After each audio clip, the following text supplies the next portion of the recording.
Welcome to The Explainer, everyone. I am so incredibly thrilled you're here today because we are going to dive into a really captivating visual fable. We're looking at this beautifully illustrated story all about problem solving, personal growth, and honestly, how our default learning styles might actually be holding us back. Together, we're going to unpack the journey of a pretty unlikely pair to see exactly what they can teach us about our own lives.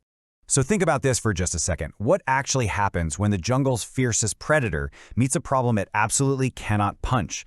I mean, we've all been there, right? Armed to the teeth with our usual tools, our default reactions, only to face a challenge where our usual strength is, well, entirely useless. We're going to bypass the usual agenda today and just jump straight into the mystery of the story to find out exactly what happens. All right, part 1. The illusion of strength, or where brute force totally fails. Okay, let's dive right into this. To really get the core lesson of our fable, we first need to meet our main character and witness how he initially approaches the world around him. We have this mighty tiger, the undisputed king of his domain, showing off absolutely incredible form. But look at what he's actually doing. He's attempting to use a spectacular full-body high kick to deal with a tiny single ant. It's kind of comical, right? Actually, it perfectly captures how the tiger first approaches the world. He relies entirely on his physical dominance. You know the saying, to a hammer, everything is a nail? Well, to this powerful tiger, every single obstacle, no matter how small or entirely inappropriate for a physical response, is met with sheer brute force. Now, what's really fascinating here is the escalation. The tiger is just leaping into the air, fists completely clenched, absolutely furious, trying to stomp out this tiny ant. And then we see the exact same dynamic playing out again. His rage is escalating, but his strategy, it isn't changing one bit.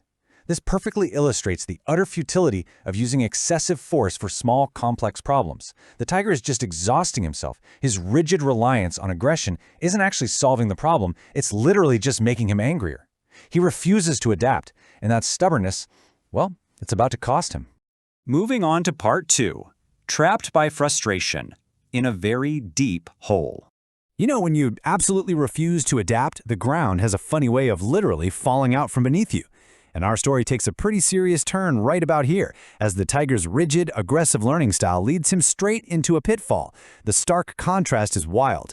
Our fierce, high-kicking tiger is now entirely trapped, fallen into a deep hole in the earth. And standing way up above him, simply looking down, is the Stickman. Notice how the tiger's complete inability to adapt his behavior has literally boxed him in. Brute force couldn't save him from gravity. Now the roles are completely reversed. The giant predator is helpless, while the smaller figure, accompanied by those very same ants, looks down from a position of total freedom. It's just incredibly moving to see. In the warm glow of the lantern light, all that anger is just gone, replaced by this profound sadness, confusion, and honestly, a really deep humbling. It builds such immediate empathy for him. You could almost hear the guy thinking, how did my strength fail me? The real consequence of his relentless, forceful approach is just utter isolation in the dark. Which actually brings us to the absolute pivotal question of our explainer today. When raw power completely fails us, when our default stubborn methods leave us trapped in the dark, how do we escape the literal and metaphorical holes we dig for ourselves? How do we actually get out? That brings us to Section 3, the power of observation and taking a brand new approach. Because the answer doesn't lie in just doing more of what got us trapped in the first place, right? It's about doing something entirely different. Enter the Stickman. He steps in here not as a fighter trying to conquer the tiger, but as a thoughtful guide who navigates the world in a vastly different way. And this brilliantly illustrates his core methodology. Notice the absolute calm here. While the tiger previously tried to smash and kick the ants, the Stickman simply stands there, hands down, head tilted, quietly observing them. He's watching them work. He's studying their nature instead of fighting it. It's a much slower, more thoughtful rhythm. He understands that before you can solve a problem, you have to first understand the environment and the players within it. Let's actually break down this direct comparison, because this is literally the core lesson about learning styles in our fable. On one side, you've got the tiger's way. It is highly reactionary, it is forceful, and it is entirely rigid. It's a very ego-driven way of navigating challenges. But on the other side, we have the Stickman's way. Observant, incredibly patient, and highly adaptable. The tiger tries to change the whole world to fit his strength. But the Stickman, he adapts his mind to fit the world's reality. All right, Section 4, learning to collaborate and work together. But hey, observation is really only step 1. I mean, you can't just sit and watch a problem forever. Eventually, you've got to take action. And the solution the Stickman discovers through his quiet observation is nothing short of incredible. So the crucial point is, look at what happens when you observe and ally yourself with your environment. The absolute brilliance of teamwork.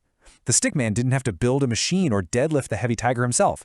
The ants, yep, the very same creatures the tiger viewed as annoying obstacles to be crushed, have engineered a perfect wooden staircase right out of the hole. Their brilliant teamwork provided the exact solution the giant predator desperately needed. So let's actually look at the exact framework the Stickman modeled for us here. Step 1. Observe the environment calmly. Just stop thrashing around for a second. Step 2.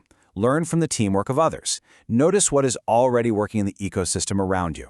And step 3, apply the method collaboratively. The Stickman proves right here that size and raw muscle absolutely do not equal capability. The smallest creatures, when understood and collaborated with, can move mountains or, rescue a giant trapped tiger. Which leads us to our final section, the final moral, growth and harmony. And here we are at the resolution of our fable. We've watched the tiger fail, we've seen him totally humbled, and we've seen the Stickman's alternative path of observation and collaboration. But did the tiger actually learn his lesson? Well, the sheer joy radiating from them now is just fantastic. The tiger is out of the hole, and he is no longer trying to assert dominance. He's playfully holding up a large wooden sign alongside the Stickman. There is real harmony here. The tiger has finally learned to set down his ego, to accept help, and to work with the smaller figures rather than fighting against them. It is a beautiful transformation. Let's look at how this ultimately plays out, the ultimate proof of his growth. The tiger is smiling so warmly, standing guard peacefully by an adorable little sign that says friendship. And then look at his confident, happy stride. He is peacefully walking directly alongside the very ant he used to furiously try to kick and stomp.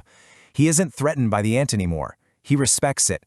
This right here is the ultimate proof of his personal growth. He has finally mastered himself. And this perfectly summarizes everything we've been unpacking today. True strength lies not in the force of your strike, but in your willingness to learn from those smaller than you. That is the core takeaway, guys. Real power isn't about how hard you can hit. It's about how deeply you can observe, how quickly you can adapt, and how humbly you can accept that a tiny ant might just have the exact solution you're looking for. So, I want to leave you with this one final, provocative thought before we wrap up today. Look at your own life right now. Look at the frustrations you are currently trying to punch or kick your way out of. What ants in your life are trying to teach you a lesson you're simply too busy fighting to learn? Take a breath, put down your fists, and start observing. Thank you so much for joining me on this explainer today. Keep learning, keep adapting, and I will see you next time.